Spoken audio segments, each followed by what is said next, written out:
Happy Monday, welcome back. We are in week 2 and I have to say I am so proud of all the action that has taken place in week 1. I've been watching you guys on the page. I've been talking to many of you on the phone and it's just been wonderful. So keep it up and keep it going. You guys are on fire. So this week 2, we are going to look closer at the story. Okay, remember how we touched up on the 3 ways of being a victim doesn't work, being in our story all the time doesn't work. We are covering up, we are not taking responsibility. What works is being in the realm of possibility. Everything is possible, right? 100% of the time. If it is to be, it is up to me, correct? Right, so let's look at week 2 and we are going to look at how amazing you already are. We are going to discover that you already have everything that it takes to create your business and you are the right person for it. And we are also going to celebrate our wins because that's what it's all about, one big party, right? So people usually, or let me paddle back a little bit. I'm gonna share with you a story that is not the easiest story for me to share. It relates to my dad and how straightforward he is with me and how sometimes in life we interpret things differently than they are meant to be interpreted.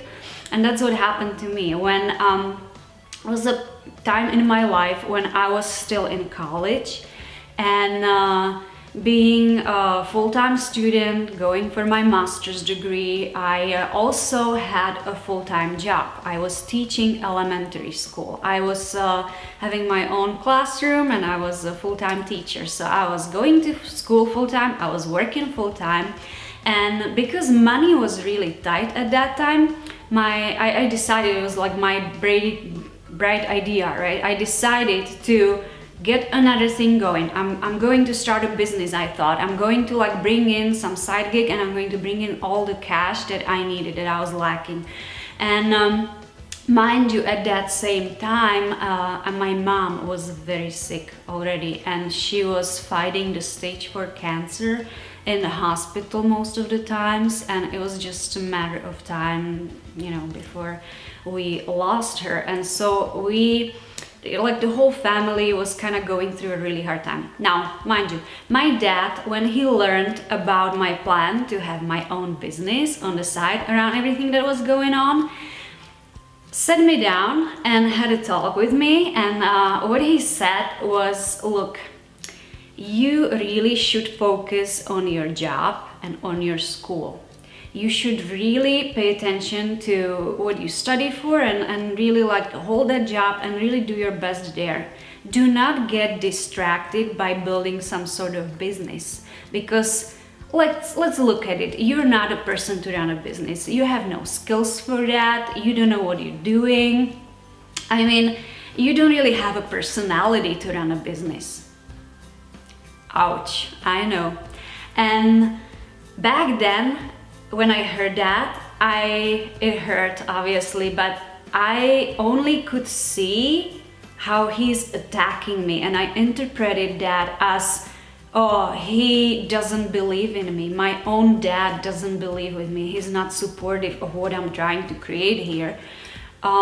He thinks all these things about me, like he sees me really like as incapable of doing anything bigger than just teaching elementary school, right? What I didn't see is that my dad was protecting me. He was trying to, because he already saw how much I was juggling at the time and he didn't want me to fail and feel bad about myself. So he's trying to do this step to prevent me from failing, right? To kind of stop me before I got to that point where I failed. So people usually, all of us in life, when we decide to do something, we usually do it. There are 2 reasons. We are either avoiding pain or we are seeking pleasure. Okay, so for example, if you were to ask me to go to movies with you, the answer would be immediately yes, because with movies I have associated pleasure, fun, right? Fun time. Maybe we'll go for a drink afterwards. The movie will be fun. We'll get to chat. We'll get to see each other. You enrolled me. I'm seeking pleasure, so that's why I would go to movies with you. If you, on the other hand, try to enroll me into, I don't know, skydiving, oh my goodness, major no, I would definitely not go with you, because I have fear and pain associated with that experience. So we make our decisions, and we do in life, or we choose actions based on the two. Is it painful, or is it a pleasurable experience for me? And based on that, we usually go. Now, many of us, when it comes to creating our own business, have the business creation and starting it and launching it and making it associated with pain. Okay, we might fail. There is a fear of failure. There is a fear of being judged. There is a fear of public speaking. There's a fear of people making fun of us, right? So all those fears usually lead to what? Avoidance and putting it off, right?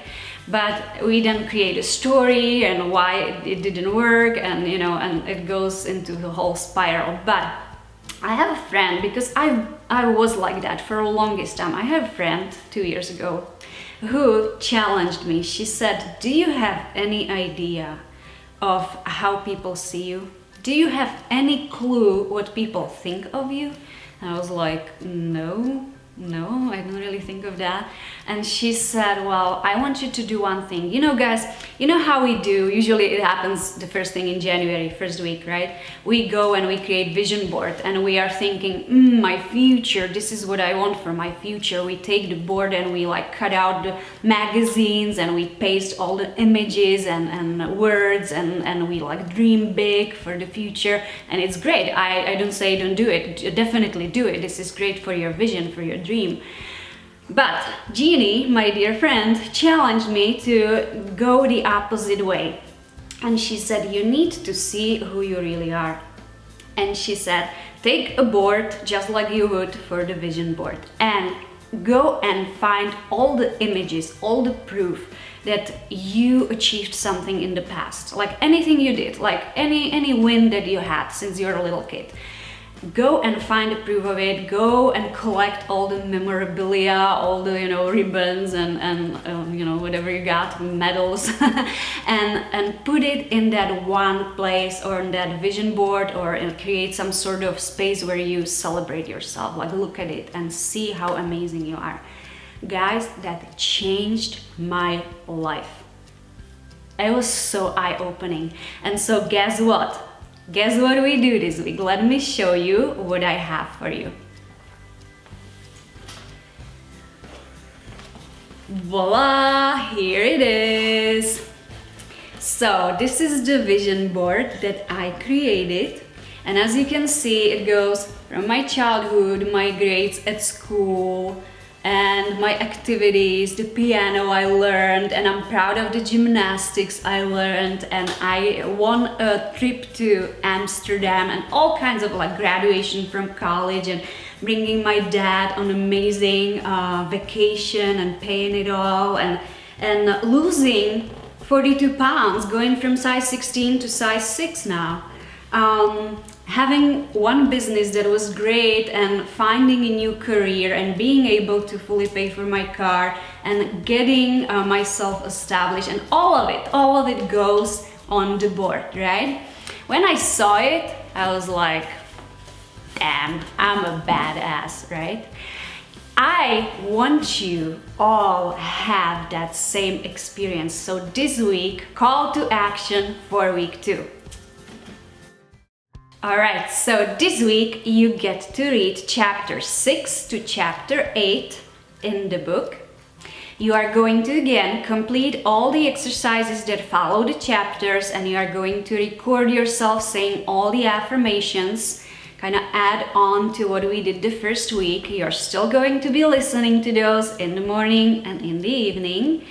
And you are going to go and find all the pictures, all the old grades from school, anything that came, any report that your parents got that were saying like, oh, she's so amazing, or he's so amazing. You're going to find all the memorabilia and you will create your own badass board, okay? And what I want you to do, I want you to snap a picture with your phone and post that visual on our Facebook page so that everyone can see how amazing you are. All right. And one thing to add to that, and this is voluntary, this is like you could do it if you want to. I definitely recommend you do. I would love for you to also reward yourself for how amazing you are. We need to get into habit of, I deserve this, I matter, and I get to reward myself for the great job I do. So I want you to come up with 3 amazing things that you already do on a regular basis to kind of spoil yourself. And or if you don't have any, ask around and do your research and figure out 3 amazing things you can do for yourself. You can even share on the wall and inspire each other how to do that. So I can't wait to read it all. I can't wait to connect with you during the week, and I'll see you next Monday.